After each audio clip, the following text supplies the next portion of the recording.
and welcome to Meet the Wizard. I'm Yael, and today we'll be talking with Keren Leshem, CEO at OCON Healthcare. Hi, Keren, and thanks for joining us.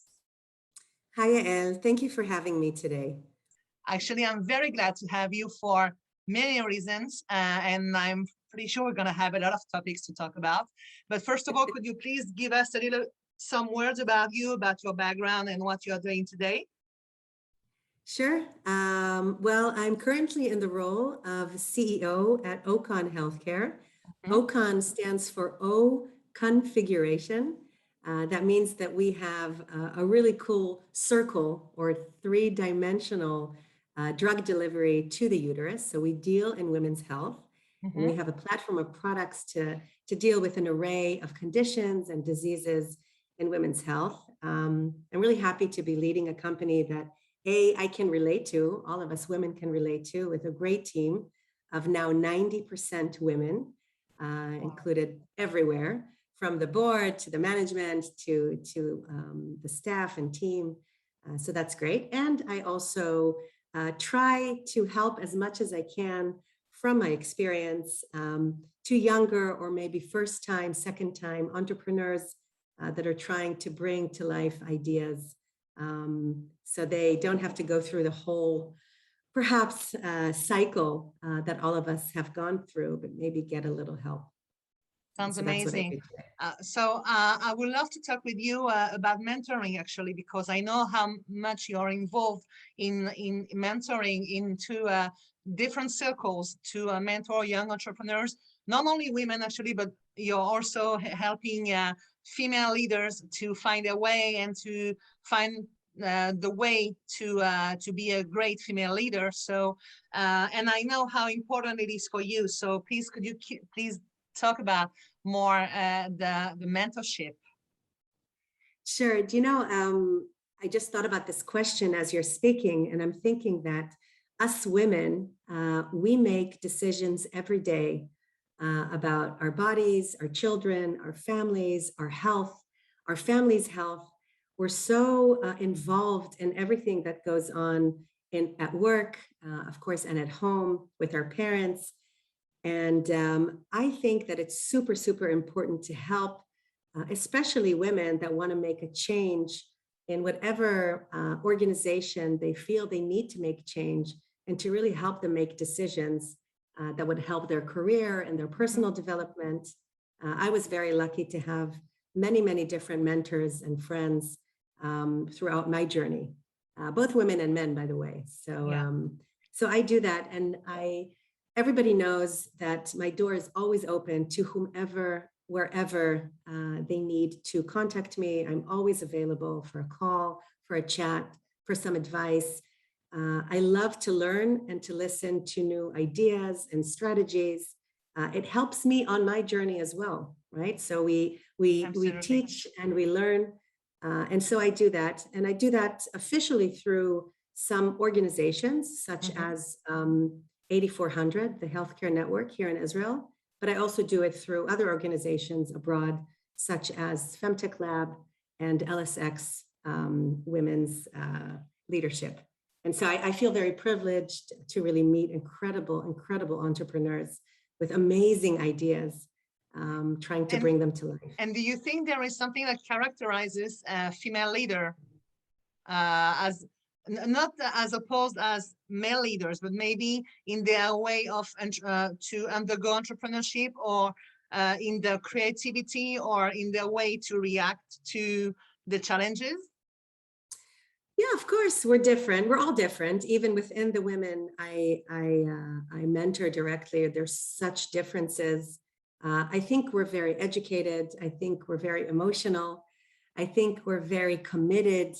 I think it's personal for us to make anything we wish to happen. I love it. I think it's a lot more dedicated and smart. I think women also have a lot more stamina and resilience, you know, and sometimes it's good to take things a little bit personally, because then it makes it a little bit more realistic. Yeah, I agree.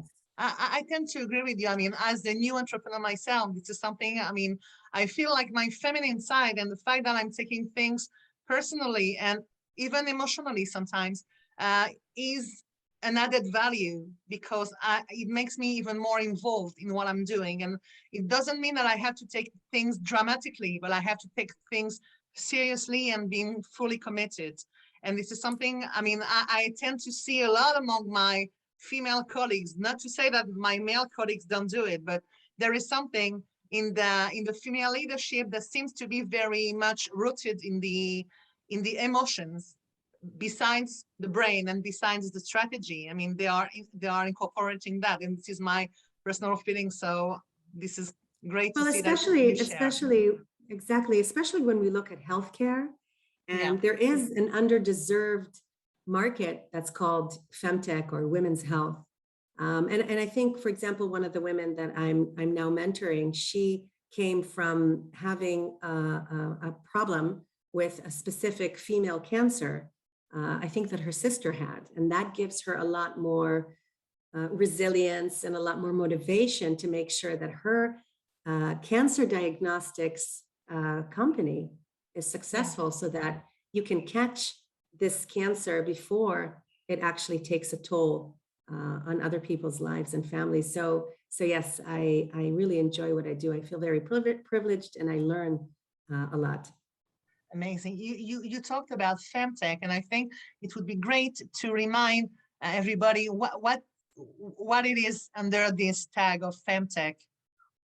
Well, there's a bit of an issue with this, kind of phrase, because if you break down femtech, it actually means female technology. Mm-hmm. And many times this means something that is rooted in digital health. So many times we'll say femtech to digital health companies. Mm-hmm. I like to look at this more as women's health or female health or fem health, because that has a wider umbrella rather than just something digital or something technological. Especially if we look at OCON, for example, we will have a tech in our therapies and our devices, but it's not femtech only. It's also fem health or women's health. It's not only technology. It's a way to approach the women health issues, basically. Exactly. It's diagnostics. It's also therapies. It's drug delivery. Anything that we can do in terms of devices to assist with all kinds of conditions. Tons of pain points throughout women's lives, everywhere from the age of 13, 14 throughout our life after we, of course, reach the menopause age. And so, there's a lot of room for female health companies.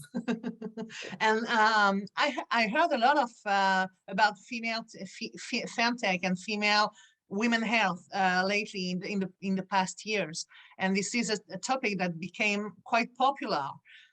Yet when you are going deeper into this world and into how it is organized and how it is led, you see, and that's not something I'm complaining about, you see a lot of women.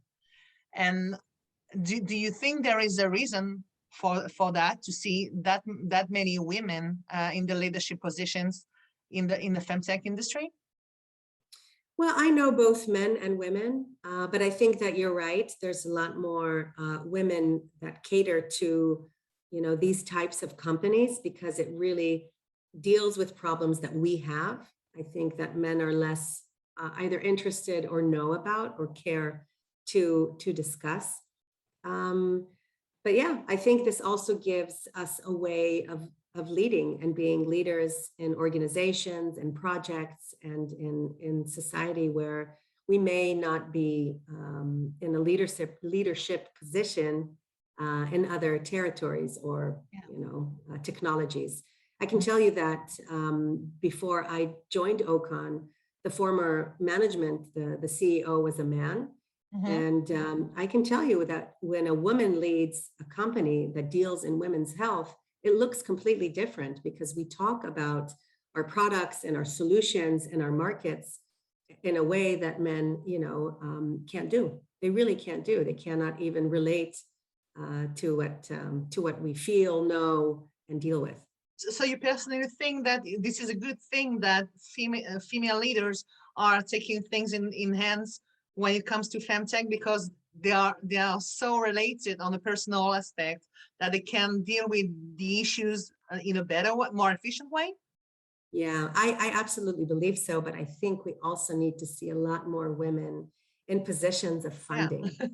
Yeah, That because is, yeah, in general, I mean, as a biology student, I remember that 80% of my colleagues were women. And when I started working in the industry, I saw a lot of women as well in middle management positions. And the more I went up in the management positions, the less women I saw.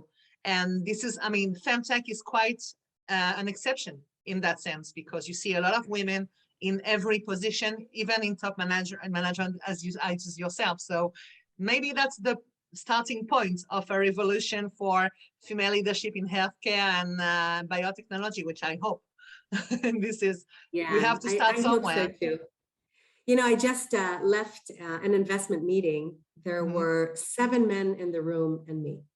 Wow. So that's where the money is right now. The money Yeah. is not with mostly women. And it's very difficult to talk about our uterus and our periods and our needs and what hormones do to our bodies and Yeah. why we need alternatives to some of our conditions, such as myomas, you know, what's menopause.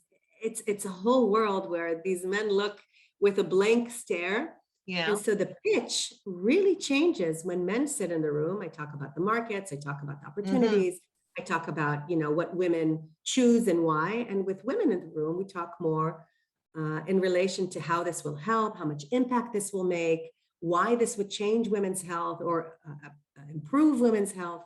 Very different pitches between when men sit in the room and when women do. And in terms of investments, because you just talked about this topic, do you feel there are still challenges? Is it more challenging for a femtech to raise money than for, I would say, a regular medical device or regular biotech company?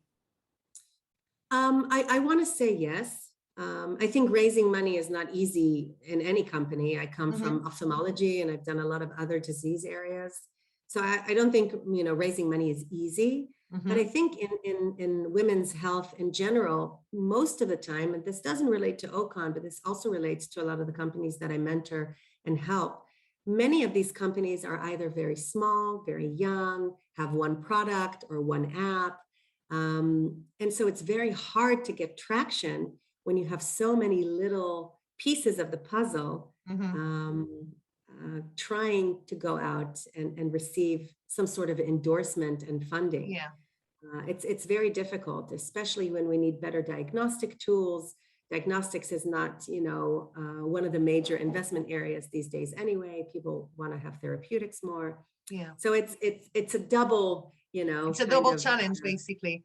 Exactly. It's also because the femtech companies are still small and still embryonic, so they still need to develop and propose a wider offer, so the investors can see a pipeline and they can see more applications for their products. I'll give you an example. Yeah. Why this is such a vicious cycle. So today we know that 1 in 10 women suffer from a disease called endometriosis, right?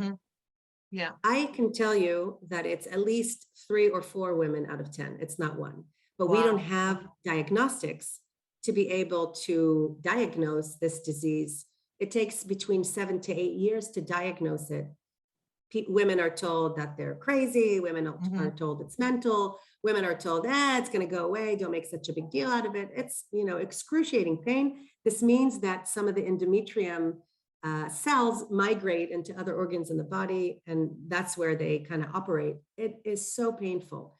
And so first, we don't have diagnostics for it. We don't have enough clinical studies for it, not enough money to do that. And then we say it's only 1 in 10 that we know of, which is probably not true. And so then you cater to 10% of society, but it's probably 20, 25, 30. And so when we talk about, let's say, therapies for endometriosis, and investors say, oh, well, it's only 1 in 10, you know, why don't we go for fibroids or menopause? That's a lot, you know, bigger. There are still huge untapped markets. But because there's not enough diagnostics and not enough products and not enough kind of information around it, very, very hard to get money. Very hard. So there is a need for for very multi-dimensional dynamics around femtech in order to make it more profitable as well. I mean, because we are in a market society and we have to talk about the ROI for investors and they have to see the potential profit. But from what I hear from you, there is a lot of money to make if you invest in the right femtech companies. I mean, absolutely. I read a little bit about OCON and I saw all the potential of the product that you are developing, because from what I understand, it's not just a product or an application, it's more of a platform to provide femtech solutions, basically to help women in their everyday health from the moment they become women to the day, or I mean, to the menopause. Do I understand correctly? Absolutely, absolutely. We are truly building a unicorn in women's health. That sounds so good. I love this sentence. Lately told, I was lately told, you know, my name Keren is a unicorn, right? Yeah. And I was lately told the difference between just a horse and a unicorn is a Keren, right? Is my name. So I was laughing about that, but we are building a unicorn because we are therapeutics. We have a platform. We have a proprietary platform. It's ours until, you know, 2035. We own the 3D space in the uterus, and we can put any drug, chemical, pharmaceutical, hormone that we wish to put to really treat the target tissue. So we want to move away from all these systemic oral formulations and put them at the target tissue. Why do we have to swallow pills to help us with our fibroids? If we could put this type of active ingredient at the target tissue, really push down the dose, not have it go through our blood system, I think that's much smarter. That's revolutionary. Also relates to the fact that, you know, in history, women were always thought as, you know, little men. And you see in clinical studies, there's hardly in the past any women that participated. It's usually a very specific type of male.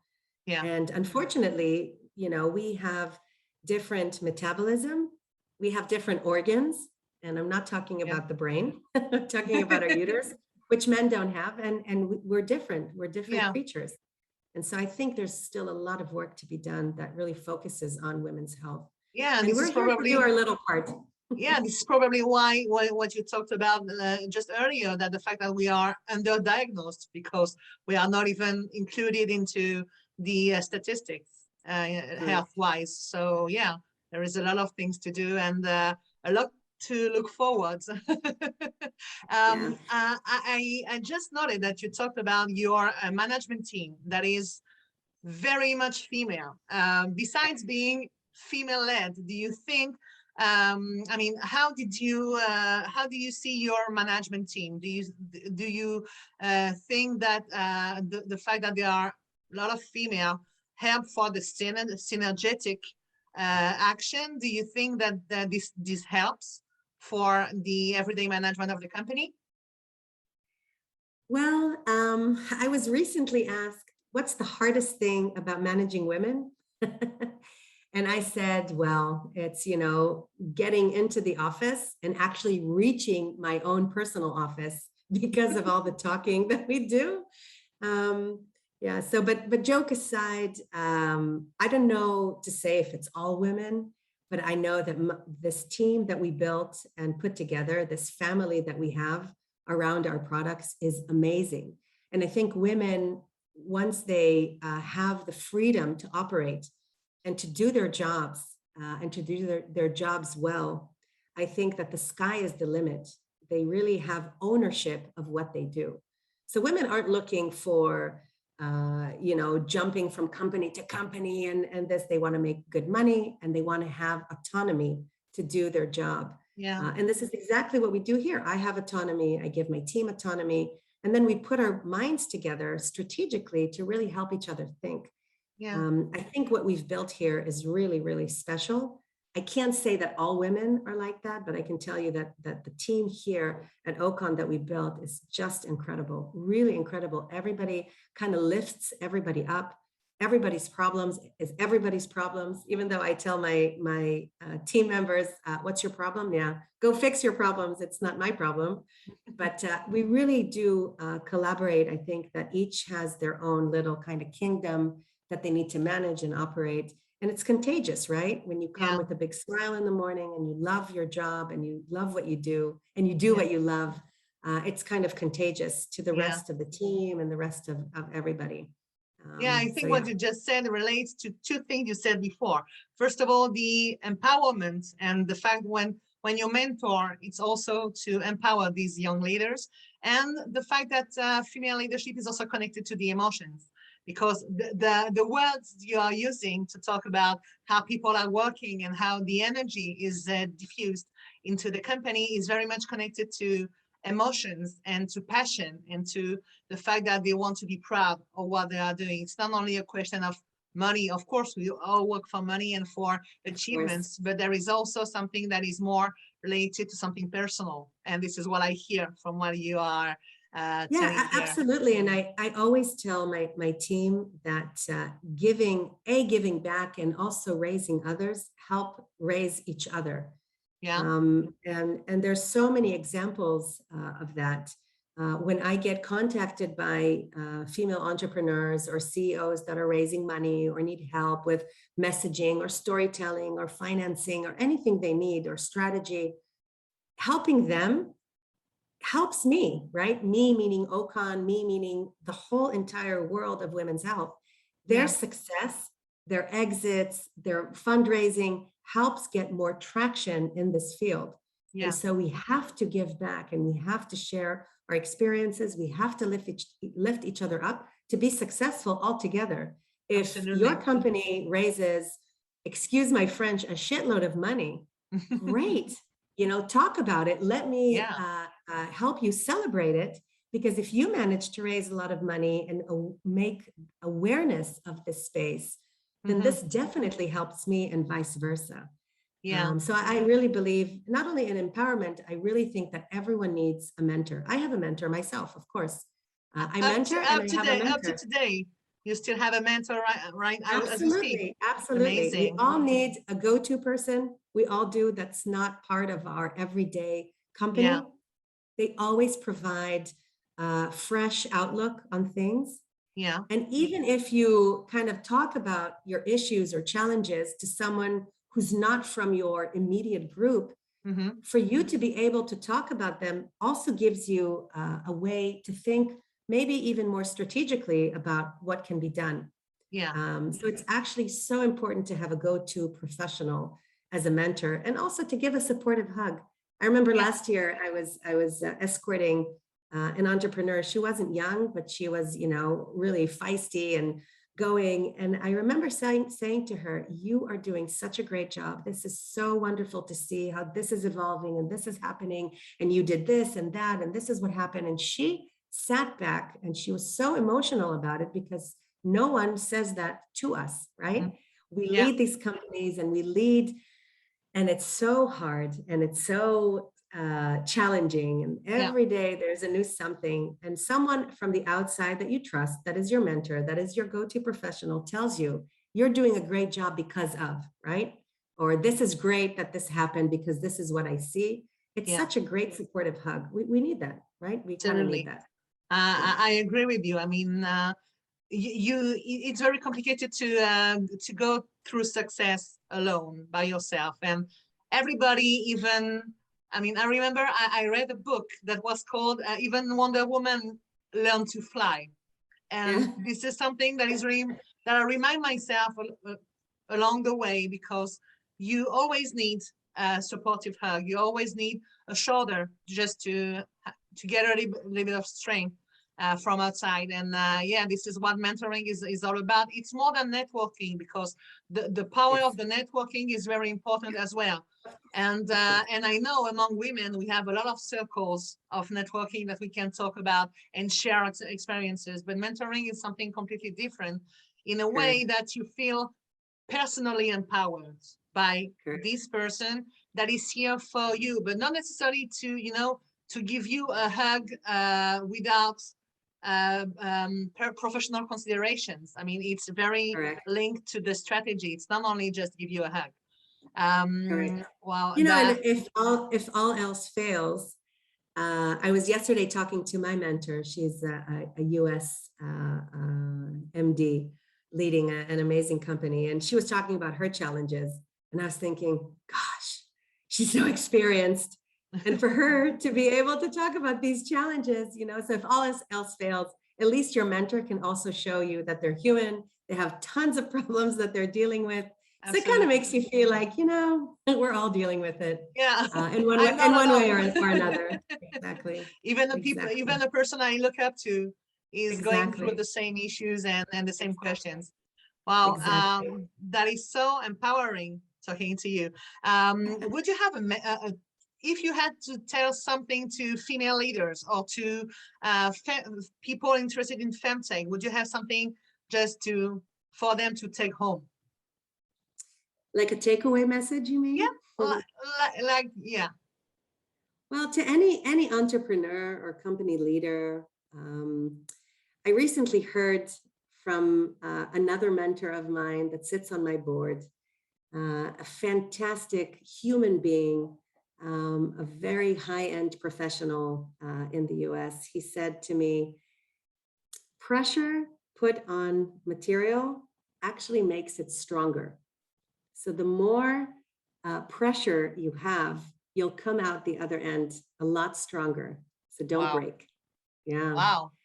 And so that's kind of my takeaway message. Know that pressure and challenges will actually make you stronger.